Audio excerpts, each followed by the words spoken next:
Assalamu alaikum wa rahmatullahi wa barakatuh. Wannan shine bidiyo namu na 8 a cikin wannan series da muke yi mai suna koyi Power BI. Kamar yadda na faɗa, insha Allahu zan yi bayani akan Power BI tun daga farko har zuwa gwargwado abin da kamata a ce mutum ya sani a ciki. Idan ba za ku manta ba, bidiyo namu na ƙarshe mun yi bayani ne akan DAX, Data Analysis Expression, a cikin Power BI.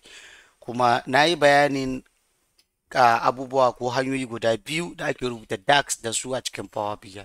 Akwai calculated major, sannan kuma akwai calculated column. So a cikin wannan video insha Allahu za mu fara bayani ne akan DAX, that is data analysis expression, amma za mu fara amfani da calculated column. So abinda za mu yi bayani a cikin wannan video, za mu yi bayanin simple arithmetics, yadda za mu yi amfani da simple arithmetics gaba ɗaya using calculated column, shine abinda za mu. Sannan duka subsequent videos inda za mu yi, zan yi formula at least guda 9 zuwa 10 wanda duka zan nuna muku yadda za mu yi amfani da su using calculated column. Sannan idan muka gama, then sai mu fara da using calculated major. Idan muka gama duka da DAX in, muka yi bayanin formula in da functions in duka da suke ciki.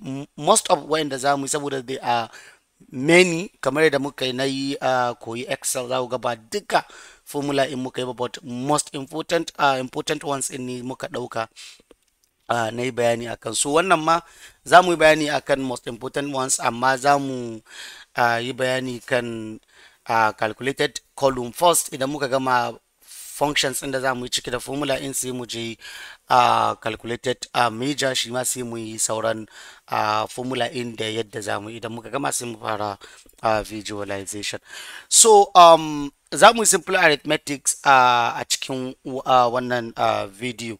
So simple arithmetic ya hada da addition, subtraction, division da multiplication. So su ne waɗannan abu da kowa ya san su ne abin da zamu. So already muna data, za mu zo table view na data namu. Na yi loading data wadda za mu yi amfani da ita. So a video na ƙarshe na baya da muka yi, na nuna muku yadda ake fara amfani da calculated column. So ko dai ka danna wannan new column, ko kai right click ka danna new column, ko kuma ka zo nan saman table naka ka danna new column. Duka waɗannan ways ne idan kana so kai creating wannan, duka ways ne za ka yi amfani da su domin kai creating wannan. Zan ba da ɗan bayani kaɗan kamar da muka yi bayani. Duk lokacin da za ka yi amfani da calculated column, kar mu mance muna amfani da shi ne duk lokacin da muke so mu yi calculation a cikin Power BI on a row basis, cewa muna so mu yi calculating based on rows ne. Misali kamar yanzu, kamar da muka yi bayani, ina so in san cewa this is the product price, this is the total quantity sold by wannan product in a wannan state in. So idan ina so in san across all the states kowa nawa ne ya samu total, grand total nashi, so zan san wannan ne using calculated column. So shine abin da calculated column yake. So let's start using the simple arithmetics. Let's start it. Za mu fara da multiplication. Let's start with the multiplication sign kamar da muka. So za ka yi right click nan sai ka danna new column. So kana danna new column, zai bude maka wani sabon column a cikin waɗannan columns da kake da su. So in kun lura za ku ga muna da product ID, product name, muna da store location, month, muna da stock quantity, muna da product price, quantity price. Yanzu mun yi create a new column. So let me explain this. Duk lokacin da ka sa new column naka, zai bude maka wannan formula bar da kuke gani. So abu na farko a formula bar naka a Power BI, duk abun da ka sa a nan shine column name naka. Sannan kar mu mance, idan ka duba nan under data naka, za ka ga dukkan names of columns inda muke da su gaba ɗaya. So za ku ga wannan new column da muka yi creating yanzu ba mu ba shi suna ba, shi yasa kawai suna ne yake column. So wannan column inda ka gani, column equal to, so shine sunan column inda muka yi creating. So za mu ba shi suna. For example, muna kira ne grand total. Muna kira ne grand total, ko muna kira ne total. muna kira ne total. So when we say total equals to, so yanzu sunan wannan column inda muka creating suna ne total. So duk formula da muka sa a nan yanzu shine abin da zai execute a ciki. Shine abin da muke so yanzu mu saka, muna so mu yi multiplying na quantity sold multiply by product price. So shine muna so mu samu total na wannan product. And to shine abin da muke so mu yi. So abin da zaka ce shine zaka kira sunayen waɗannan columns in a cikin Power BI. So abin da zaka yi shine zaka rubuta product price shine abu na farko. So kawai zan rubuta products. So kana sa product za ga ya rubuto ma duka sunan da muke da shi under product. So idan ka lura da kyau zaka ga table namu, sunan table namu product data. So shine abu na farko da Power BI yake dauka. So idan nace product data sai ka sa KOYI brackets. So abunda zai tambaye ka shine sunan column in. So product price shine column in da muke so. Kana ya kai selecting nashi ko ka rubuta shi da kanka. So the best way ma ka rubuta da kanka is better, saboda ga yanan ya fito maka za ka yi selecting nashi. So yanzu mun yi selecting wannan product price column in. So then sa space sai danna asterisk. So multiply by, so still idan kana son kuma wannan quantity sold in ka saka shi, za ka rubuta product table name naka, which is product data. So da ka ce product underscore za ku ga product data ne ya kawo mana, sai mu selecting me, sai mu selecting quantity sold. So ga quantity sold nan, sai mu clicking quantity sold. So haka ake rubuta function na wannan arithmetics in na simple arithmetic na asterisk multiplication a cikin Power BI. So kana yin wannan, abin da zaka yi shine kawai zaka danna enter, just kai pressing enter. Kana danna enter zai baka wannan abin nan in duka across duka waɗannan data inda yake da su, kamar yadda muke gani a haka. So duka yanzu ya muna multiply nasu, kun gani across all these 37 states da muke da su plus FCT. So wannan shine yadda zaka rubuta wannan multiplication. So duk lokacin da kake so kai apply multiplication haka ake yi ne. Sannan mu rike wannan, za ku ga yadda na rubuta table name followed by column name. So yanzu kun ga total inda muka saka a nan shikenan ya canza muna shi into total. Yanzu column namu ya shigo cikin data namu, ga yanan muna da column mai suna total. Mun create new column mai suna total. So wannan shine. So abu na gaba da zamu yi shine zamu yi subtraction. Subtraction kowa ya san me yake yi, zamu cire wani abu cikin wani abu. Abinda zamu yi muna so mu san what are the stock remaining da muke da shi. Maybe quantity remain ko product remain da muke da shi. So zamu ƙara right click, sun da dama muna still amfani da calculated column da muke so mu amfani da shi. So zamu iya danna new column, kuma right click here, mu danna new column, kuma right click here, mu danna new column. Na faɗa muku duka is the same idan kana so kai wannan. So I'll just click on this, dan dawo saman table nawa.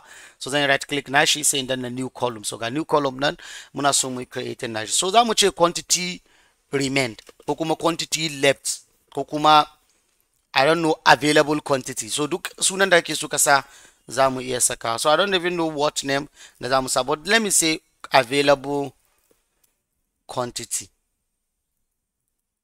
Available quantity. So available quantity muke so mu sani yanzu na abun da ya rage. So zamu ce quantity stock quantity namu minus quantity sold namu shi zai ba mu available quantity. So I'm going to say products data, say selecting stock quantity. So this is the stock quantity minus product data quantity sold, that is quantity sold. Then I'll press enter.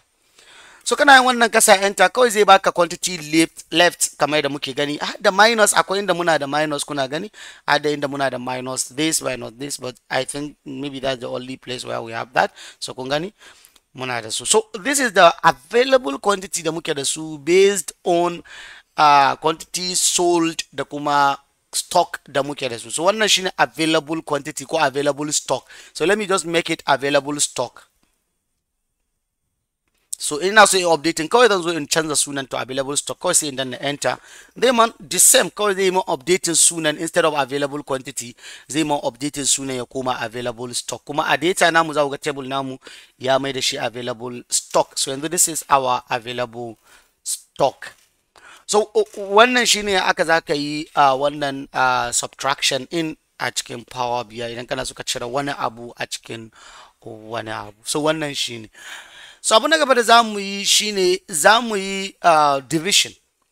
So division shine zamu cire zamu raba wani abu into wani abu. Kamar misali yanzu maybe muna so mu raba muna so mu raba total price in ya zama muna so mu san monthly average monthly revenue ko average monthly price ko revenue per each state da suka samu based on total insu. So I will just right click kamar da mun ka saba, just right click here ka ce new column. Za mu yi amfani da division ne for that. Sai mu yi mu yi dividing na total da muka samu total price in total revenue generated in, sai mu divide it by 12. So shi zai ba mu yearly abin da muka samu. So what I'm going to say maybe monthly underscore revenue equals to, so monthly revenue in da zamu ce total, sai in ce products data total. Yanzu kun ga total namu ya fito, I'll just click on it, sai in ce divided by what? Divided by 12. Say in rubuta 12 because I'm not dividing it by any symbol da muke da shi anan. So but I will divide it by 12 wanda shi zai ba mu average monthly revenue generated by each state. So I'll just press enter. So muna dan enter zai muna dividing gaba dai price in into wannan price in da muke gani duka ga sanan. So wannan price in shine based on each abun nan da muke da shi, based on each state by month. This is what each state averagely suka yi making on average basis. So shine wannan abun da muke. So in kana zo ka cire wannan decimal places in kawai kana iya kai clicking wannan kamar da kuke gani. So shi ma a Power BI ana clicking wannan a cire all the decimal places. So kana iya right clicking ka je ka cire decimal places ko kuma ka bar su idan kana so. So but for now I'm not going to touch that. So kuna gani ga decimal places na muna mai da shi whole number. So everything is going to be whole number. If I press enter, gaba ɗaya column in zai zama whole number duka zai cire muna decimal places inda muke da su a ciki. But it's better let's just remove the decimal places because ma bukata. So but if you can recall lokacin da muka yi data cleaning da sauransu duka na nuna muku yadda za ku yi wannan. So that why I don't need to kind of do it again yanzu. So wannan shine. So ba zan yi formatting komai ba in canza currency da sauransu duka. I'm not going to do that. I show you how to do that in data cleaning da sauransu, wanda bai kalli video in bai na ya koma baya ya kalli wannan. So abu na gaba da zamu yi yanzu shine zamu yi bayani akan addition. So addition shine abu na farko da ya kamata mu yi, but saboda bamu da more data da zamu yi abu na addition, so shi yasa kawai sai na ce mu bar shi zuwa ƙarshe. But let's see what are we going to add together yanzu anan. So let's say for example we want to add let's say we want to add available quantity da kuma quantity sold muga. Are they going to give us complete stock that we have? Maybe let's just do that. So I'm going to create that. So I'm going to say total stock, or I'll just call it maybe general stock or overall stock. So let me just call it overall underscore stock equals to. So you see the way I'm creating the names of the column. I show you I told you I think in the previous videos best practice na creating column names is using underscore, not using space. So I'm not going to put overall space stock, no, overall underscore stock. Haka ake creating variable. So ba sa space a cikin variable normally ba a wannan. So za mu haɗa misali sai mu ce quantity sold namu. So I'm going to say product data quantity sold plus, so I'm going to put the plus sign, the addition sign, plus then we plus in the, what do we want to use, and we plus in the available stock. So I'm going to say products data available stock, in available stock, so available stock, then I'll press enter. So that one will give us overall stock. And if you look at it carefully, that will get you one overall stock is going to be the same stock quantity da muke da shi, the same data da annan shine zai ba mu, is just for us mu ga cewa yadda zamu applying wannan addition sign in a cikin Power BI. So wannan shine yadda za ka yi applying na wannan simple arithmetics in a cikin Power BI. Mu yi bayanin multiplication, muka yi bayanin da subtraction, muka yi bayanin division, sannan muka yi bayanin abun nan, muka yi bayanin addition. So waɗannan su ne guda hudu da za mu yi bayani a cikin wannan video, kuma kamar na faɗa duka suna da alaƙa da wannan calculated column da shi yasa muka yi bayani kansu. So zan ci gaba da bayanin functions da formula da suke da alaka da calculated column, kamar na ce zan ɗauki most important ones maybe 10 zuwa 15. So I will explain them duka, idan muka kare then we continue with the calculated measures. So wannan shine abin da zamu bayani cikin wannan video, da fatar Allah ka samu dace. Wassalamu alaikum wa rahmatullahi wa barakatuh.